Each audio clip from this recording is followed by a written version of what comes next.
Bonjour à tous, eh bien me revoilà, ça y est, je suis à nouveau présente sur la chaîne.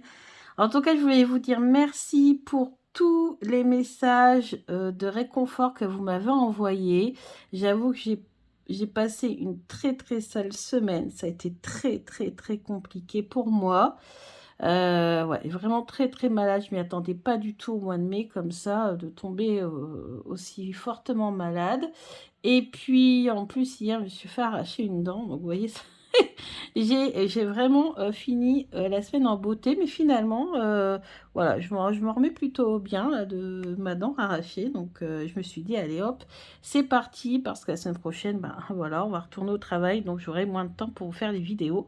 Donc je me suis dit: «Il faut quand même que je fasse un maximum de vidéos ce week-end pour pouvoir avoir un petit peu d'avance», hein, parce que j'avais un petit peu d'avance, mais bon, moi, forcément, à cause de ça, maintenant, je suis un petit peu en retard. Donc, aujourd'hui, c'est une vidéo spéciale FAQ, foire aux questions.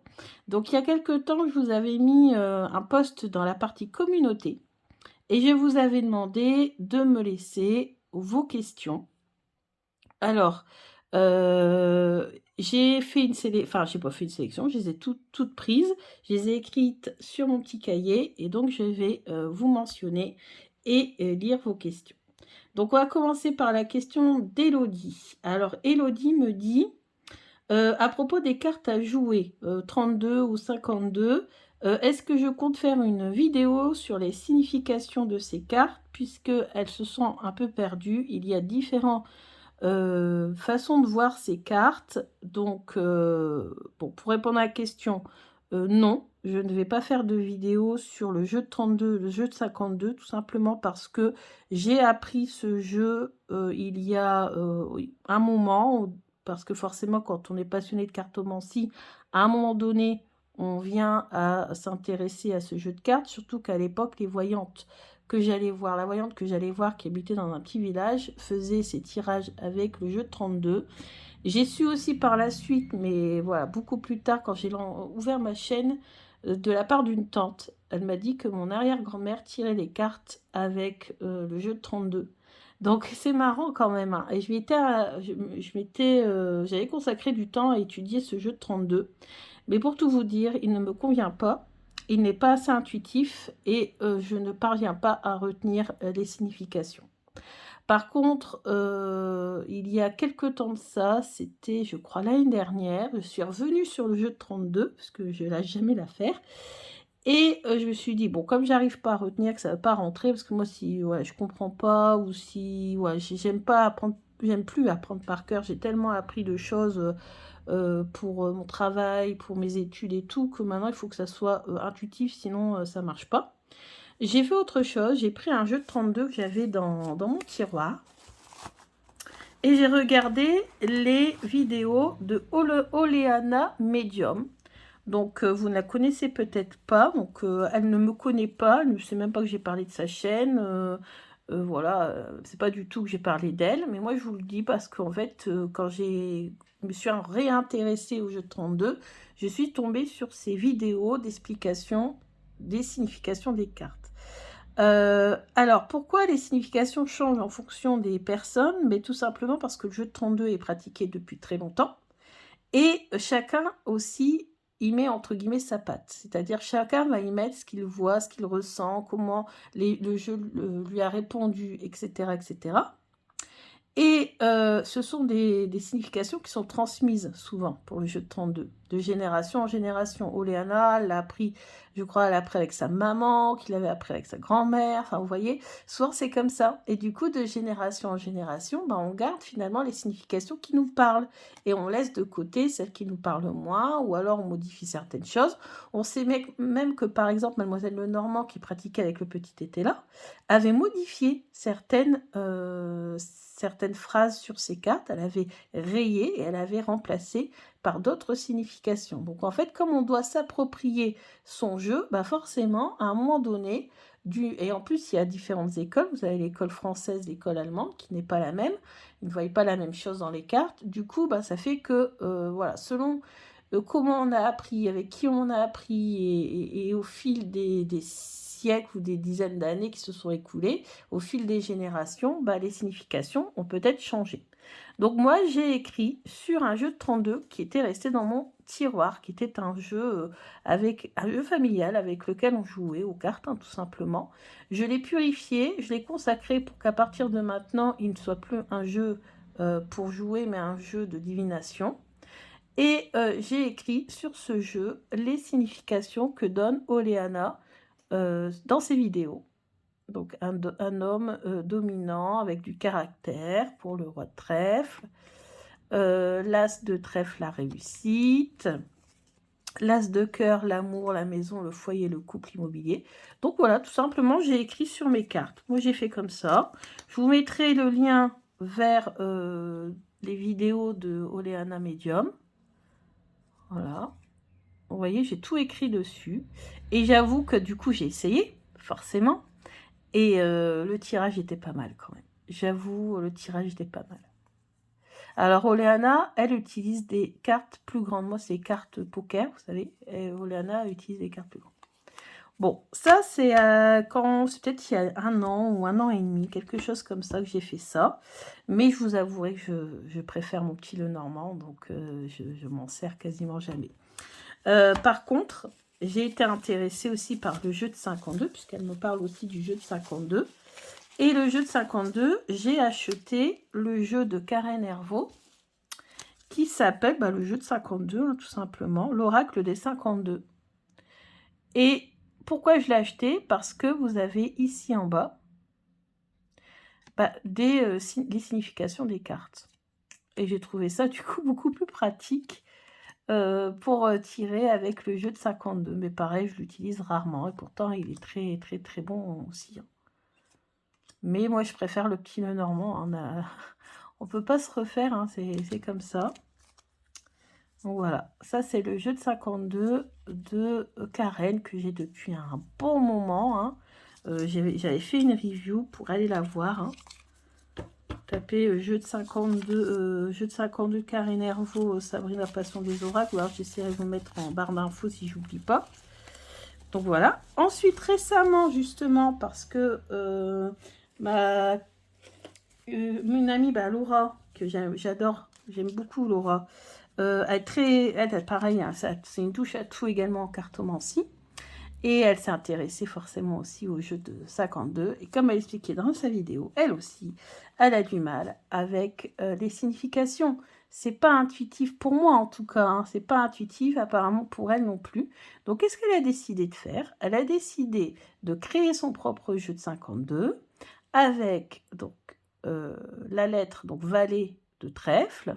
On a le trèfle au milieu et on a soit des mots-clés, soit des comment on dit, des images en arrière en fait, hein, en fond.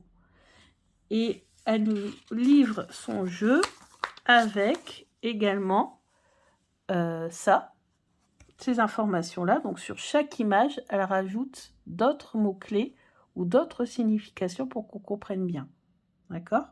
Donc là, par exemple, on a le valet de trèfle, on a sté positif, donc reste positif, respect, on a un bouquet de fleurs, un trèfle, donc on voit bien que c'est la chance. Et ici, on a peut-être une nouvelle idée, puisque on a une ampoule avec, on dirait, un cerveau intérieur. On va aller voir valet de trèfle. Donc valet de trèfle. Donc, elle a choisi le bouquet de fleurs pour représenter une personne serviable et attentionnée. Elle a mis un trèfle pour chance en amour.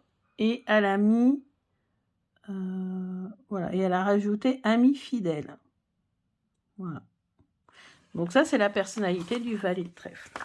Donc, je me suis dit, ça m'intéresse, forcément. Moi, je suis une passionnée de cartes, donc moi, j'aime bien quand il y a des jeux comme ça qui sortent de l'ordinaire et que je puisse, pourquoi pas, les utiliser, pouvoir les utiliser dans des tirages et tout ça. Je trouve ça intéressant. Puis j'ai tout simplement aimé le côté fun, le côté original du jeu. J'aime beaucoup les jeux qui sortent, voilà, des sentiers battus, qui sortent de l'ordinaire. Vraiment, j'aime beaucoup. Donc voilà. Donc ça, c'était pour répondre à Elodie. J'ai fait le tour. Ouais, j'ai fait le tour. Hein. Donc voilà, je t'ai présenté les jeux que j'utilise à défaut donc de connaître par cœur les significations du jeu de 32, du jeu de 52, parce que je préfère le Lenormand, parce que ce jeu-là, je me trouve... Il n'est pas fait pour moi, en fait. Il ne me correspond pas. Voilà, et pour moi, il n'est pas assez intuitif. Donc voilà. Donc est-ce que je ferai des vidéos dessus? Ben non, parce que je pense que pour faire des vidéos, il faut bien tenir le sujet, et puis... voilà, faut en avoir envie. Donc voilà pour répondre à Elodie. Donc Elodie, je t'embrasse bien fort. Et je vais passer à la question de Hugues. Alors Hugues me demande combien de jeux je possède. C'est une question très difficile parce que je vous avouerai que ouais, j'ai du mal à tout compter. Il y en a à côté du lit, il y en a dans l'armoire. Mais on va dire que grosso modo, il y en a plus de 200. Par contre, plus de 200 répartis entre Oracle, Tarot et le Normand. Et ce qu'on a fait avec mon meilleur ami, là, c'était en février, je crois, il est venu un après-midi. Et tous les deux, on a recensé seulement la partie Oracle et quelques le Normand. Donc, comment on s'y est pris? On a écrit au brouillon donc le titre du jeu, l'auteur du jeu, le thème, l'édition, l'éditeur et le prix. Et donc, on a déjà ici, voilà, vous avez les Lenormand, mais bien sûr, les Lenormand. Il y en avait une partie qui était ailleurs et franchement, on a dû arrêter. D'ailleurs, j'ai dû continuer toute seule, puisqu'en fait, avec lui, on a mis 1h30, donc à 2. Et on avait fait que la première tablette. Je vous avais déjà mis des photos hein, de ma cartothèque. J'ai seulement la partie Oracle et seulement la première plaquette. Donc, vous imaginez, après, j'ai fait la deuxième plaquette, la troisième plaquette toute seule. Et je me suis arrêtée là. Donc, je n'ai pas encore fait les tarots qui sont dans une autre partie de l'armoire. Et je n'ai pas fini les Lenormand non plus. On a fait cela parce qu'on était tombé dessus. Parce qu'à l'époque, je mettais des Lenormand aussi avec les oracles. Et puis après, j'ai eu trop d'oracles et ça passait plus. Donc, j'ai mis les Lenormand dans une autre partie de l'armoire. En tout, vous avez 3 parties de l'armoire qui sont consacrées aux oracles. Donc, mais je dirais plus de 200. Alors déjà là, vous voyez, il y en a 1, 2, 3, 4, 5, 6, 7, 8, 9, 10, 11, 11, 12. Il y en a au moins 12 déjà là sur la feuille, sachant qu'on n'avait peut-être fait qu'un tiers des petits Lenormand. Parce que quand je vous ai fait la vidéo, je crois que des Lenormand, je dois bien en avoir une quarantaine. Ouais. Alors là, on a le Oui vers de l'air de Nil Novel, thème magie, édition Malpertuis et prix 40 €. Alors voilà. Alors après, je rajouterai aussi une colonne, ça je ne l'ai pas fait, c'est pour savoir s'ils sont toujours si c'est auto-publié ou mass market, s'ils sont signés et si numérotés, signés et s'ils sont encore disponibles. Je mettrai tout ça dans une dernière colonne. Hop, voilà. Donc après, j'ai la nota, l'auteur, c'est Rue du Chat Rouge, pictural, auto-publié, signé, et c'est un cadeau. Bien sûr, les cadeaux, voilà, je ne marque pas les prix. Hein. Voilà, etc., etc. Donc là, vous avez le petit Lenormand. Des Lenormand, on en avait aussi ici. Donc ça, c'est moi qui les ai terminés. Donc on est encore là. Donc lui a commencé, moi j'ai terminé. Ensuite, on a les oracles. Et les oracles, on a recto.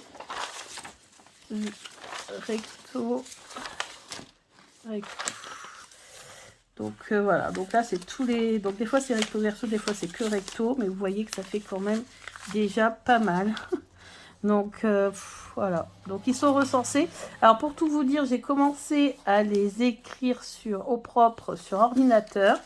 Mais comme moi, je suis très à l'aise avec les ordinateurs, et en fait, j'ai abandonné l'idée.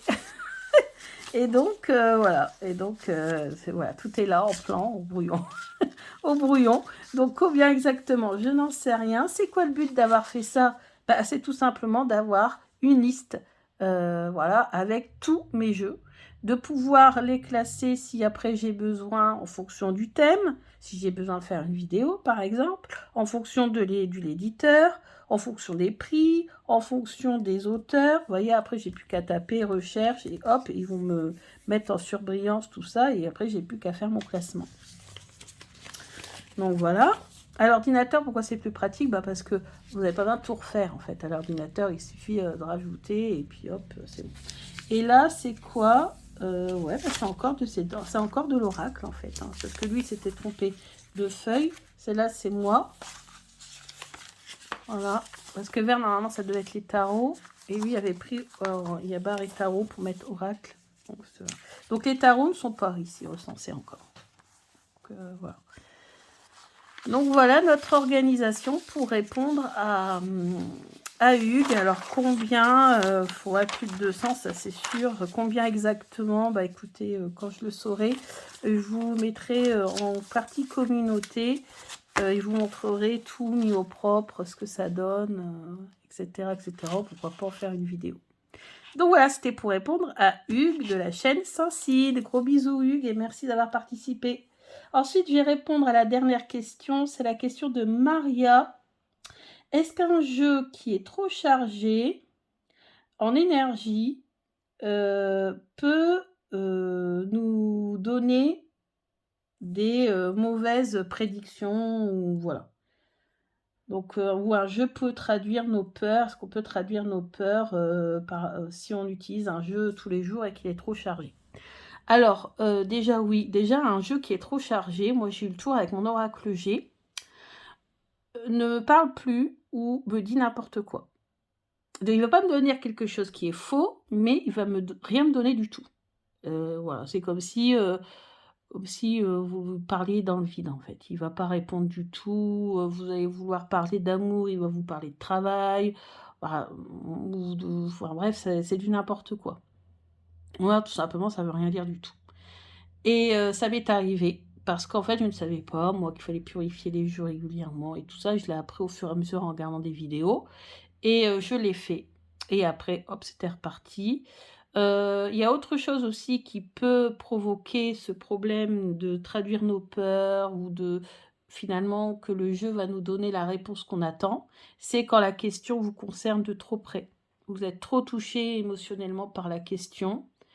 Et moi, j'ai eu le tour plusieurs fois où j'étais trop touchée par la question.